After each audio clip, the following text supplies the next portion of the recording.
Welcome to Shibly adventure. சரி வாங்க நம்ம இன்னைக்கு சுசியம் எப்படி பண்ணுறதுன்னு பார்க்கலாம். இதுக்கு தேவையான இன்க்ரீடியன்ஸ் 1 கப் மைதா, 3/4 அரிசி மாவு, கொஞ்சம் சால்ட், நல்லா தண்ணி போட்டு இப்படி மிக்ஸ் பண்ணிக்கோங்க. இந்த கன்சிஸ்டன்சியில் இருக்கணும். அதுக்கப்புறம் இதை வந்து ஒரு 1/2 hour அப்படியே சோக் பண்ண விட்டுருங்க. இன்னும் எக்ஸ்ட்ரா உங்களுக்கு மாவு தேவைப்பட்டாலும் நீங்கள் போட்டுக்கலாம். நெக்ஸ்ட் வந்து ஸ்வீட் செய்ய நான் 1/2 மெஷரிங் கப்பில் கடலைப்பருப்பு எடுத்திருக்கேன். இதை அப்படியே குக்கரில் வச்சு வேக வச்சுருங்க. இதுதான் அந்த 1/2 மெஷரிங் கப்பு. இப்போ வந்து ஜாகரி வந்து நம்ம இந்த கப்பில் 3/4 எடுத்துக்கலாம். நெக்ஸ்ட்டு ஜாகரியை ஹீட் பண்ணுங்கள். ஒரு 5 drops ஆஃப் வாட்டர் ஆட் பண்ணிக்கோங்க. ரொம்ப திக்காகாமல் இந்த மாதிரி எடுத்துருங்க. ஜாகரியை ஹீட் பண்ண பிறகு ஒரு ஃபில்டரை வச்சு ஃபில்டர் பண்ணிக்கோங்க. பிகாஸ் அதில் ஏதாவது ஸ்டோன்ஸ் அந்த மாதிரி அது இருக்கும். இப்போ ஃபில்டர் பண்ண ஜாகரியை வந்து ஒரு பேனில் போட்டு லைட்டாக ஹீட் பண்ணுங்கள்.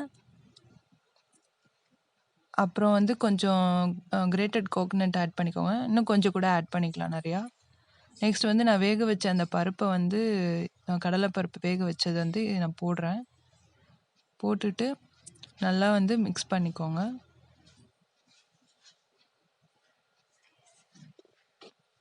நல்லா அது திக்காக வர வரைக்கும் நல்லா மிக்ஸ் பண்ணுங்கள்.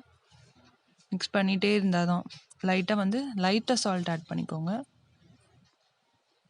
இன்னும் திக்காகிற வரைக்கும் நல்லா மிக்ஸ் பண்ணிகிட்டே இருங்க. அது ஒரு லெமன் சைஸில் உருட்டுற மாதிரி வரணும். அந்த டைம் வரைக்கும் இது பண்ணுங்கள். கலருக்கு டர்மரிக் பவுடர் ஆட் பண்ணிக்கோங்க. நெக்ஸ்ட் நம்ம பண்ணி வச்சதை இப்படி உருட்டிக்கோங்க. ஆயிலை வந்து லோ ஃப்ளேமில் வச்சு ஹீட் பண்ணுங்கள்.